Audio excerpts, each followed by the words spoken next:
여러분, 지금부터 들려드릴 이야기는 한때 너무나 완벽해 보였던 가족의 비극적인 서사입니다.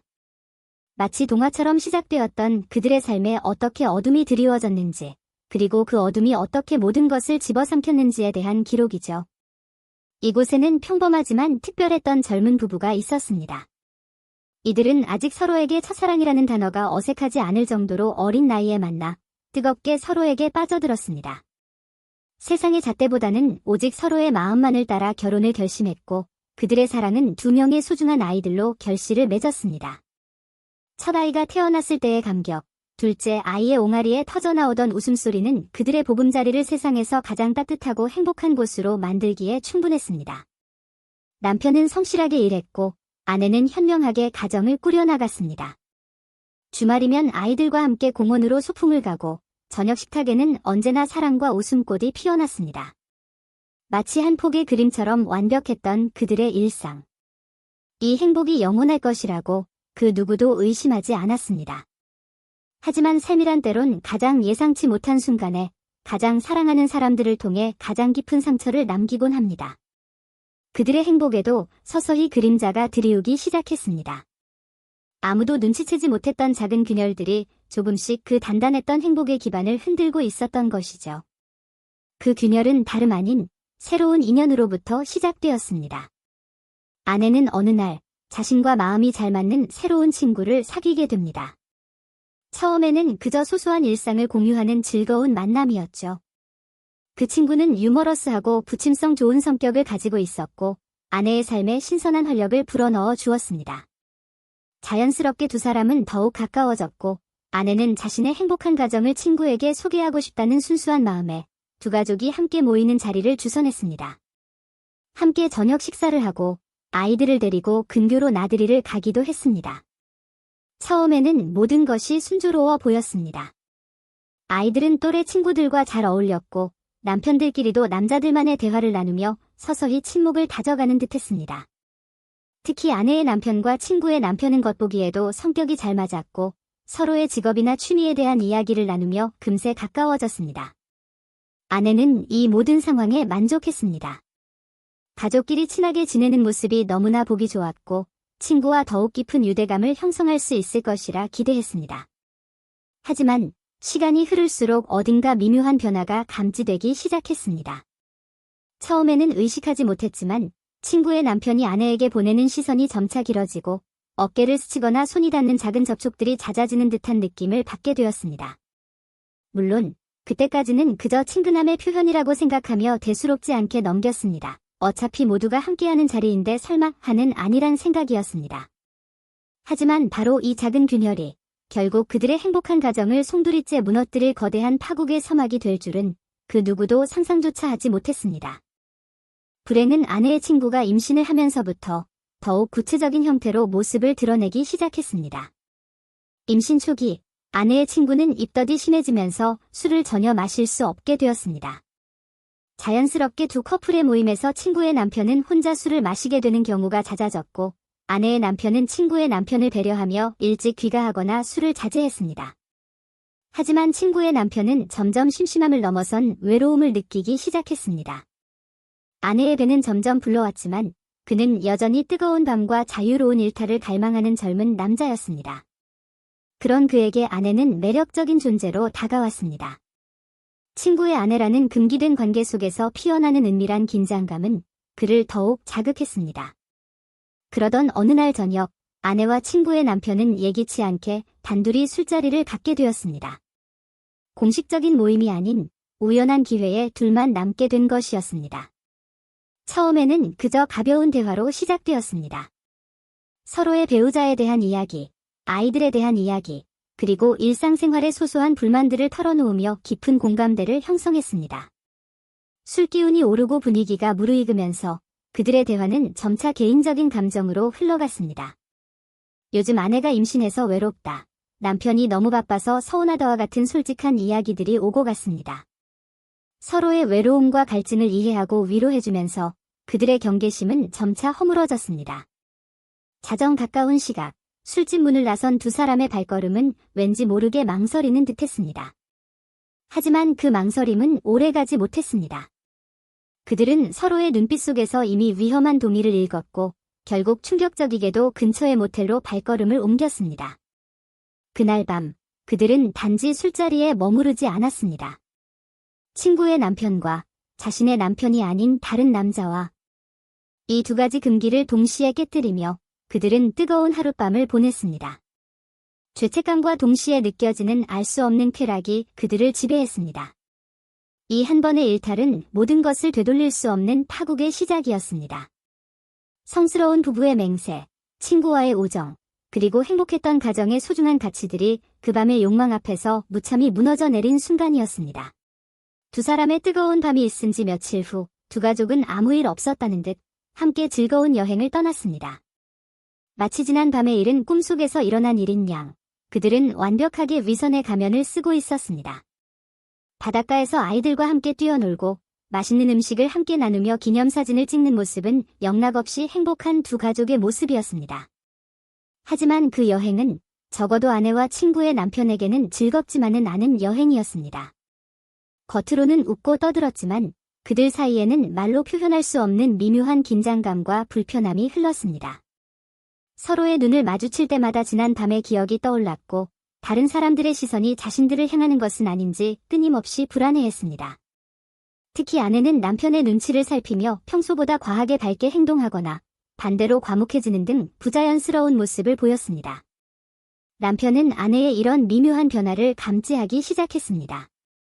처음에는 여행 와서 피곤한가 정도로 생각했지만 아내와 친구의 남편이 무심코 스치는 손길이나 잠시 겹쳐지는 시선 속에서 평범한 우정과는 다른 무언가를 느끼기 시작했습니다. 하지만 차마 입 밖으로 내뱉을 수 없는 불길한 상상이었기에 애써 외면하려 했습니다. 여행지에서 찍은 사진 속에서 남편은 웃고 있는 아내의 표정에서 예전과는 다른 어색함을 발견했습니다.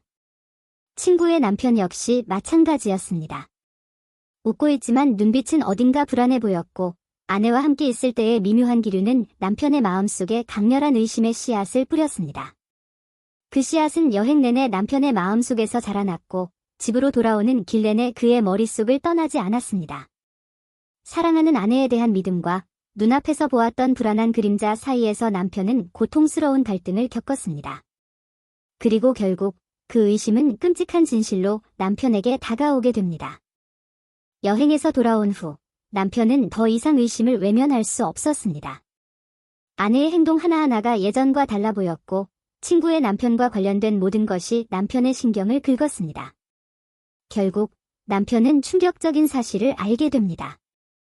아내와 친구의 남편 사이에 있었던 하룻밤의 진실을 어떻게 알게 되었는지는 중요하지 않았습니다. 중요한 것은 그가 사랑했던 아내가 자신을 배신했다는 잔혹한 사실뿐이었습니다. 그 사실을 알게 된 순간 남편의 세상은 산산조각 났습니다. 믿었던 아내의 배신은 그의 심장을 갈기갈기 찢어놓았고 사랑이라는 감정은 순식간에 증오와 분노로 변했습니다. 그러나 그 안에는 여전히 아내를 잃고 싶지 않은 처절한 욕망이 남아있었습니다. 이중적인 감정 속에서 남편은 극심한 정신적 고통에 시달렸습니다. 그 고통은 결국 의처증이라는 병적인 집착으로 발전했습니다. 남편은 아내를 사랑했기에 그녀의 모든 것을 알고 싶었고 그녀를 통제하고 싶어졌습니다. 가장 먼저 한 일은 집안 곳곳에 CCTV를 설치하는 것이었습니다. 거실, 주방, 현관. 아이들이 있는 곳이라는 이유로 아내를 설득했지만 사실 그의 목적은 오직 하나, 아내의 모든 일거수일투족을 감시하기 위함이었습니다. 직장에서도 마찬가지였습니다. 그는 틈만 나면 핸드폰으로 집안 CCTV 화면을 확인했고 아내의 통화 내역이나 메시지를 몰래 들여다봤습니다. 오늘 어디서 누구를 만났는지, 누구와 몇 시까지 통화했는지 끊임없이 질문했고 아내의 대답이 조금이라도 어긋나면 거친 추궁을 퍼부었습니다. 행복했던 그의 눈은 이제 의심과 불안으로 가득 찼고 그의 마음은 사랑 대신 질투와 소유욕으로 채워졌습니다. 아내 역시 남편의 변해버린 모습에 고통스러워했지만 그녀는 자신이 저지른 죄의 대가라고 생각하며 모든 것을 감내했습니다. 하지만 남편의 이런 행동은 그녀를 더욱 심리적으로 옥죄었고 두 사람 사이의 대화는 완전히 단절되었습니다. 부부였지만 그들은 이미 서로에게 가장 깊은 상처를 주는 가해자와 피해자가 되어버린 것이었습니다. 신뢰가 무너진 관계는 더 이상 건강한 관계일 수 없었습니다.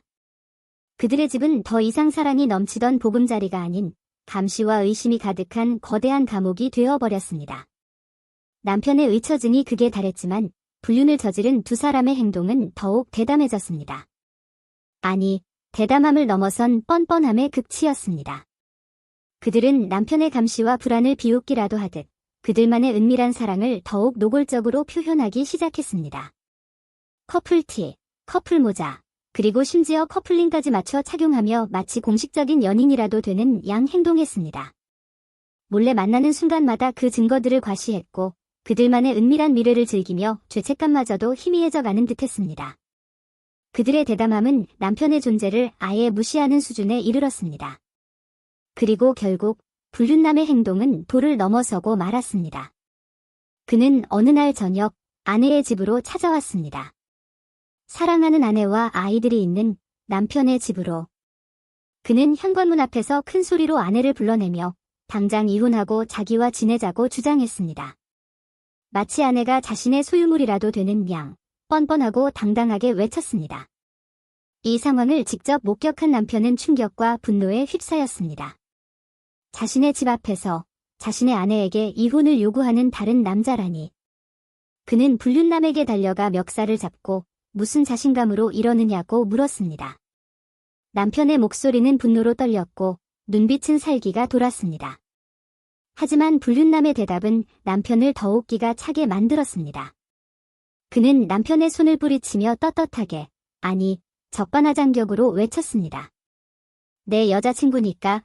이 세 마디는 남편의 귀에 꽂혀 심장을 꿰뚫는 비수와 같았습니다. 자신이 아내의 남편이며 아이들의 아빠인데 다른 남자가 자신의 아내를 여자친구라고 부르며 당당하게 소유권을 주장하다니. 남편은 말문이 막혔고 온몸에 피가 거꾸로 솟는 듯한 분노와 모욕감을 느꼈습니다. 그의 얼굴은 새하얗게 질렸고 눈은 공허해졌습니다. 그가 사랑했던 모든 것이 한순간에 조롱당하는 순간이었습니다. 그제야 아내는 사태의 심각성을 인지했습니다. 자신의 행동이 가족을 파괴하는 것을 넘어 남편에게 극심한 정신적 고통을 주고 있음을 깨달은 것입니다. 그녀는 뒤늦게 불륜남과의 관계를 정리했습니다. 늦었지만 이제라도 제자리로 돌아가려는 노력이었을까요? 하지만 남편에게 아내의 행동은 이미 아무런 의미가 없었습니다. 그는 진심 어린 사과 한마디 듣지 못했습니다. 아내는 그저 관계를 정리했을 뿐 자신의 잘못에 대한 깊은 반성이나 남편의 상처를 헤아리려는 노력은 보이지 않았습니다. 오히려 이제 정리했으니 그만하라는 식의 뻔뻔한 언행으로 남편의 마음에 또다시 비수를 꽂았습니다. 사랑했던 아내의 배신, 그리고 그녀의 뻔뻔함. 이 모든 것은 남편을 완전히 무너뜨렸습니다. 그의 눈은 더 이상 슬픔이나 분노를 넘어선 공허함으로 가득 찼습니다. 사랑했던 아내에게서 받은 상처는 그의 삶을 송두리째 바꿔놓았습니다. 의심과 감시로 점철되었던 그의 일상은 이제는 아내에 대한 지독한 증오와 함께 회복 불가능한 마음의 병이 되어버렸습니다. 한때는 사랑으로 가득했던 보금자리는 폐허가 되었고 아이들의 웃음소리 대신 차가운 침묵만이 감돌았습니다. 이 이야기는 단지 한 부부의 불륜을 넘어 인간의 욕망이 얼마나 잔인하게 사랑과 신뢰를 파괴할 수 있는지를 보여주는 비극적인 기록입니다. 그리고 그 파괴가 남긴 상처는 감히 치유될 수 있다고 말할 수 없을 만큼 깊고 고통스러운 것이었습니다. 과연 이들의 관계는 다시 회복될 수 있을까요? 아니면 이대로 파국을 맞이하게 될까요? 그리고 가장 중요한 질문은 이 모든 고통 속에서 가장 큰 피해를 입은 아이들은 어떻게 될까요? 이 비극적인 이야기는 우리에게 많은 질문을 던지며 마무리됩니다. 감사합니다.